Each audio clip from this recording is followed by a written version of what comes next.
స్వాగతం. ఈరోజు మనమొక హ్మ్, పాతకాలపు మతపరమైన కరపత్రం గురించి మాట్లాడుకుందాం. నమస్కారం. దీని పేరు క్రిస్టియన్ డివోటెడ్నెస్, అంటే క్రైస్తవ భక్తి, సమర్పణ లాంటివి అన్నమాట. అవును. ఇది కొంచెం పాత రచనలాగే ఉంది, అయినా ఇందులో విశ్వాసం, దేవుని పట్ల ప్రేమ, సేవ గురించి కొన్ని గట్టి అభిప్రాయాలే ఉన్నాయి. ఖచ్చితంగా. ఈ కరపత్రం మానవ స్వభావం గురించి, అంటే మనుషుల అసలు తత్వం గురించి, పాపం నుండి విముక్తి, నిజమైన భక్తి అంటే ఏంటి, అది ఎలా ఉండాలి అనే విషయాలపై చాలా స్పష్టంగా మాట్లాడుతుంది. కొన్నిసార్లు సూటిగానే ఉంటుంది. అంటే పైపై ఆచారాలు కాదన్నమాట. అస్సలు కాదు. ఇది హృదయంలో రావాల్సిన మార్పు గురించి, దేవుడి మీద నిజమైన ప్రేమ ఎలా పుడుతుంది, ఎలా ఉండాలి అనే దానిపై ఎక్కువ దృష్టి పెడుతుంది. సరే, మరి ఈరోజు మన పనేంటంటే, ఈ పాత కరపత్రంలోని ముఖ్యమైన ఆలోచనల్ని కొంచెం లోతుగా పరిశీలించడం. అసలు దీని ప్రకారం భక్తి అంటే ఏంటి? హ్మ్, దానికి బేస్ ఏంటి? ఒక విశ్వాసి జీవితంలో ఇది ఎలా కనిపించాలి? ఈ ప్రశ్నలకు ఈ మూలం ఏం చెప్తుందో చూద్దాం. తప్పకుండా. మొదటిగా, ఈ కరపత్రం మనుష్యుల సహజ స్థితి గురించి మాట్లాడుతోంది కదా. మానవులు హ్మ్, దేవుడి నుండి దూరంగా ఉన్నారని, పాపాల్లో చనిపోయారు అని అంటుంది. అవును. చనిపోయారు అంటే ఆత్మీయంగా అన్నమాట. దేవునితో సంబంధం తెగిపోయిన స్థితి. అది చాలా గట్టి వాదన కదూ. అవునవును. రచయిత దీన్ని ఒక పునాదిగా చూస్తున్నారు. ఈ బేసిక్ పాయింట్, అంటే మనుషులు దేవుని సహాయం లేకుండా ఆయన్ని చేరలేరు, ఆయనకి నచ్చలా బ్రతకలేరు అనే విషయాన్ని సంఘం మర్చిపోతే గందరగోళం వస్తుందని హెచ్చరిస్తున్నారు కూడా. ఓ, ఇక్కడ మంచి పోలిక వాడారు చూడండి. ఆత్మీయంగా జీవం లేని వాళ్ల నుండి జీవక్రియలు, అంటే ప్రేమ, భక్తి లాంటివి ఆశించడం వేస్ట్ అంటున్నారు. అంటే ముందు జీవం రావాలి. కరెక్ట్. ముందు జీవం, తర్వాతే పనులు. అందుకే పాపక్షమాపణ, పరిశుద్ధాత్మ ద్వారా పునర్జన్మ, అంటే ఒక కొత్త ఆత్మీయ జీవితం అవసరమని గట్టిగా చెప్తోంది రచన. సరే, ఆ పునాది ఓకే. మరి నిజమైన భక్తి ఎలా మొదలవుతుంది? మన ప్రయత్నంతోనా? అబ్బే, అస్సలు కాదు. ఈ కరపత్రం ప్రకారం దేవుడే మొదట మనల్ని ప్రేమించాడు కాబట్టి మనం ప్రేమిస్తున్నాం. బైబిల్లో ఉంటుంది కదా ఈ మాట. అవును. అంటే ఇనీషియేటివ్ దేవుడిదే.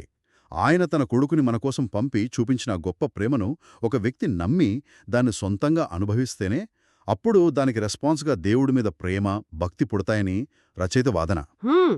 ఈ ప్రేమే రక్షణకు, దేవునితో ఎప్పటికీ ఉండే బంధానికి మూలమని చాలా క్లియర్గా చెప్తున్నారు. అంటే భక్తికి కారణం భయం కాదు, ఏదో చెయ్యాలనే డ్యూటీ ఫీలింగ్ కాదు, దేవుడి ప్రేమను అర్థం చేసుకోవడమే అని ఈ మూలం అంటోంది. మరి ఈ ప్రేమను పొందిన వాళ్లకేమైనా స్పెషల్ ప్రివిలేజెస్ ఉన్నాయా? మంచి ప్రశ్న అడిగారు. రచయిత ప్రకారం క్రీస్తు ద్వారా విమోచించబడిన వారికి కేవలం శిక్ష నుండి తప్పించుకోవడం మాత్రమే కాదు, ఇంకా ఏముంది? అంతకంటే గొప్పవున్నాయి. వాళ్ళు దేవునికి దత్తపుత్రులవుతారట. అంటే సొంత పిల్లల్లా ఆయనతో చాలా దగ్గరగా ఉండగలరు, ఆయన సన్నిధిలో జీవించగలరు. ఓ, చివరికి క్రీస్తుతో పాటు మహిమను కూడా పంచుకుంటారట. ఇది చాలా చాలా ఉన్నతమైన పిలుపు. ఇంత గొప్ప ఆధిక్యత వచ్చాక మరి భూమి మీద వాళ్ల పని ఏంటి, బాధ్యత ఏంటి? సింపుల్గా చెప్తున్నారు రచయిత. తనను రక్షించిన దేవుణ్ణి మహిమపరచడం, క్రీస్తు ఉద్దేశాలతో ఒకటే పోవడం. కృతజ్ఞతతో చేసే పనిలాగానా? అవును, సరిగ్గా అదే. ఇది కృతజ్ఞతతో చేసే పని. ఇక్కడ ఇంకో పాయింట్ నొక్కి చెప్తున్నారు. భూమి మీద ఉన్న ఈ టైమే సేవ చేయడానికి అవకాశం. పరలోకంలో ఉండదా? కొన్ని రకాల సేవలు, అంటే కష్టాల్లో విశ్వాసం చూపించడం, ఇతరులకు హెల్ప్ చేయడం లాంటివి అక్కడ ఉండవు కదా. అందుకే ఇప్పుడే టైం అని గుర్తుచేస్తున్నారు. అయితే ఈ సేవ, ఈ ఆత్మీయ పోరాటం ఒంటరిగా చెయ్యాలా? బలం ఎక్కడ్నుండొస్తుంది?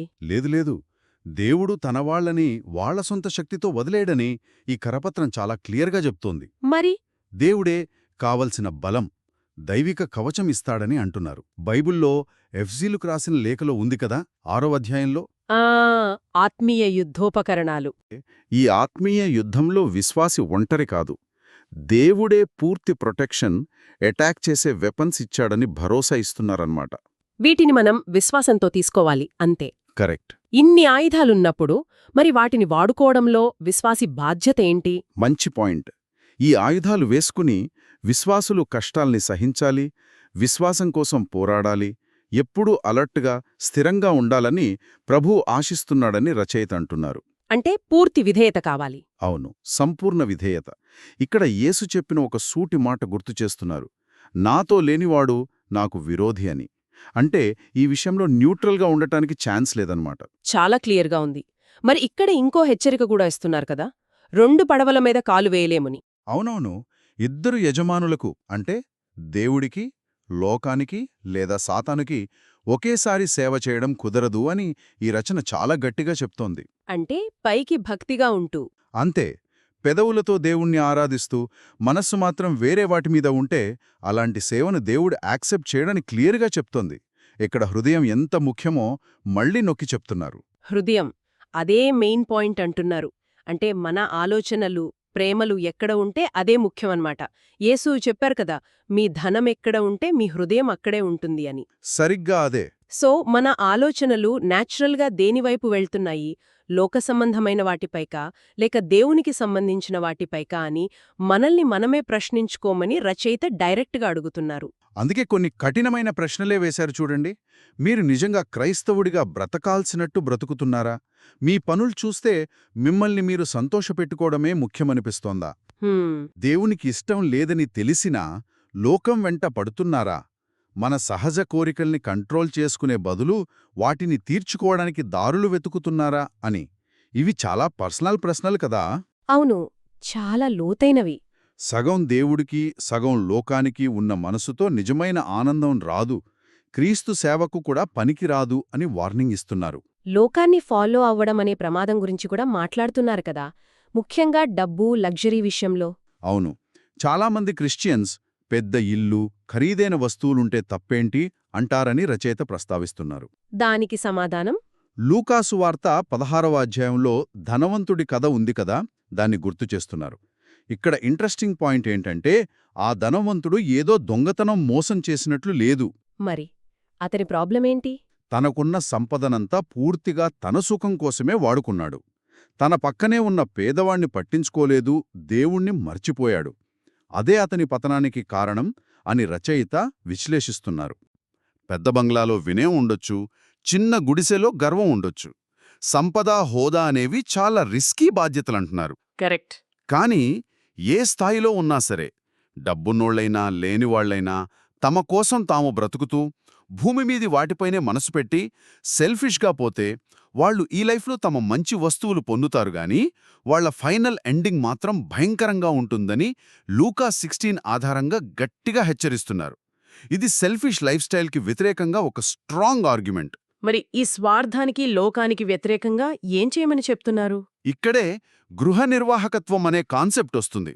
అంటే స్టివార్డ్షిప్. అవును, మనకున్న టైం, డబ్బు, టాలెంట్స్, అవకాశాలు ఇవేవీ మనవి కావట. అవన్నీ దేవుడు మనకిచ్చి వాటిని ఆయన ఇష్టప్రకారం, ఆయన మహిమ కోసం జాగ్రత్తగా వాడమని మన మీద బాధ్యత పెట్టాడని అర్థం చేసుకోవాలి. అంటే మనం ఓనర్స్ కాదు, మేనేజర్స్ లాగా అన్నమాట. ఎగ్జాక్ట్లీ. మనం కేవలం గృహ నిర్వాహకులం. చివరికి వీటన్నిటి గురించి లెక్క చెప్పాల్సి ఉంటుందని కూడా గుర్తు చేస్తున్నారు. ఇది చాలా డిఫరెంట్ పర్స్పెక్టివ్. ఓనర్షిప్ కాదు, మేనేజ్మెంట్ రెస్పాన్సిబిలిటీ. దీన్ని బట్టి చూస్తే సంఘంలో ఉదారత లేకపోవటం మీద కూడా రచయిత బాధపడుతున్నారు కదా. అవును, చాలా తీవ్రంగానే విమర్శిస్తున్నారు. చాలామంది క్రైస్తవులు తమ సొంత సుఖాల కోసం, లగ్జరీల కోసం బాగా ఖర్చు పెడుతూ దేవుని పని కోసం, పేదల సహాయం కోసం మాత్రం చాలా తక్కువ ఇస్తున్నారని బాధపడుతున్నారు. ఒక వ్యక్తి డగ్గు విషయంలో మారకపోతే అతను నిజంగా మారాడని నేను డౌట్ పడతాను అని ఒక పాత సేవకుడు చెప్పిన మాటను కూడా కోట్ చేస్తున్నారు. అంటే మన మార్పు మన పాకెట్ని కూడా ఎఫెక్ట్ చేయాలన్నమాట. ఈ ఉదారత లేకపోవటం, లోకంతో ఫ్రెండ్షిప్ చేయడం లాంటివి చూసి సంఘం తన మొదటి ప్రేమను వదిలేసిందని కూడా అంటున్నారా?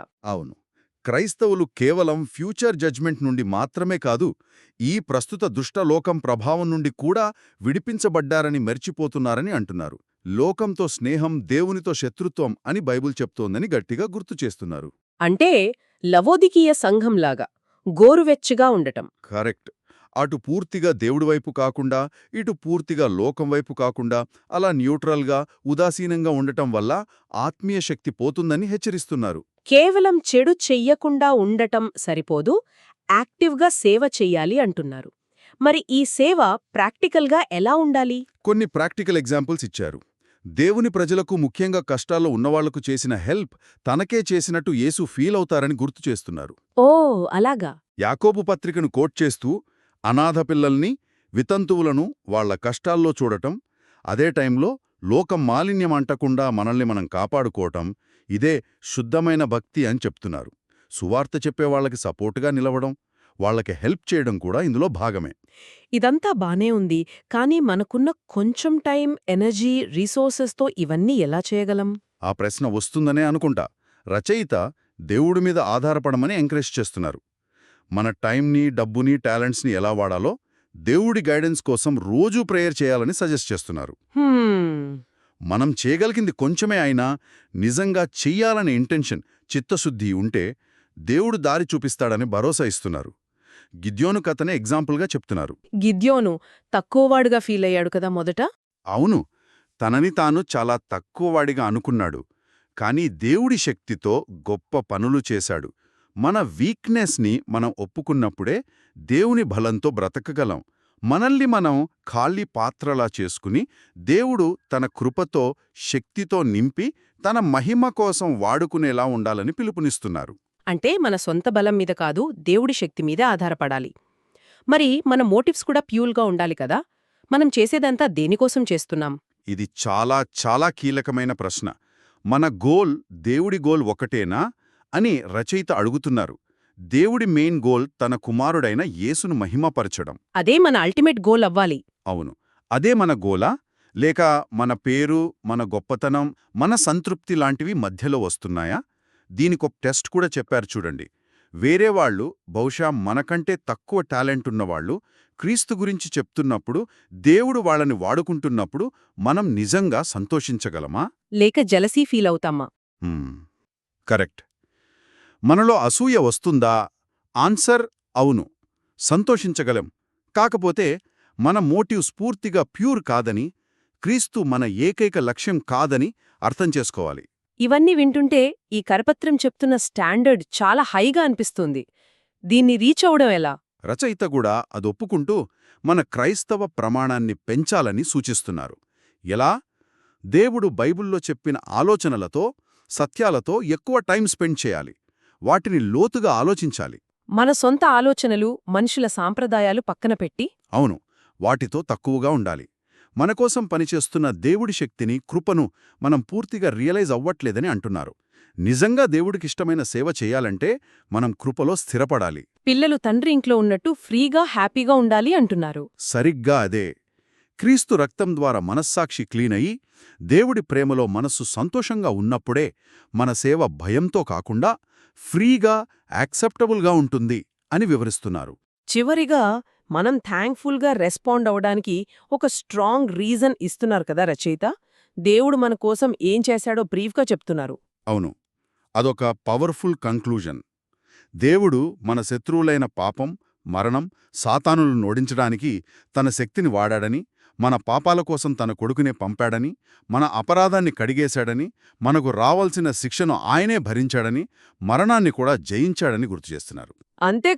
అంతేకాదు, మనకు నిత్యజీవం, దైవిక నీతి ఇచ్చాడని, క్రీస్తులో మనల్ని అంగీకరించి తన పిల్లలుగా, వారసులుగా చేశాడని, తన ఎటర్నల్ లవ్తో మనల్ని కవర్ చేశాడని, ప్రతి స్టెప్పులో మనతో ఉన్నాడని చెప్తున్నారు. ఇంత గొప్పగా దేవుడు మనతో డీల్ చేసినప్పుడు మన రెస్పాన్స్ ఎలా ఉండాలి? రచయిత మాటల్లోనే చెప్పాలంటే, ప్రభువు నాకు చేసిన ఉపకారాలన్నిటికీ నేను ఆయనకేం తిరిగి ఇవ్వగలనో అని మన మనసు అడగాలి. ఏదైనా స్వార్థంగా మన దగ్గరే ఉంచుకోగలమా అని కూడా అడుగుతున్నారు. అవును, మనల్ని మనం, మనకున్నదంతా టైం, ఎనర్జీ, డబ్బు, టాలెంట్స్ ఆయనకు పూర్తిగా సరెండర్ చేయాలని పిలుపునిస్తున్నారు. పుచ్చుకోవడం కంటే ఇవ్వడమే ధన్యం అనే దైవిక ప్రిన్సిపుల్ని అనుభవపూర్వకంగా తెలుసుకోవాలని ఎంకరేజ్ చేస్తున్నారు. కాబట్టి ఈ పాత కరపత్రం ప్రకారం నిజమైన క్రైస్తవ భక్తి అంటే కేవలం కొన్ని పనులు, ఆచారాలు కాదు. అది దేవుడి ప్రేమతో స్టార్టై, మనసులో మార్పు తెచ్చి, స్వార్థాన్ని వదిలిపెట్టి, దేవుడి మహిమ కోసం, ఆయన సేవ కోసం మనల్ని మనం పూర్తిగా ఇచ్చేసుకోవడం. ఖచ్చితంగా. ముఖ్యంగా మనది అనుకునేదంతా నిజానికి మనది కాదు. మనం కేవలం దేవుడి ఆస్తికి గృహ నిర్వాహకులం, స్టూవర్డ్స్ అనే ఆలోచన చాలా కీలకం. ఇది మన లైఫ్లోని ప్రతి ఏరియాని ఎఫెక్ట్ చేయగలదు. ఈ చర్చ నుండి ఒక ఆలోచన మిగిలిపోతుంది.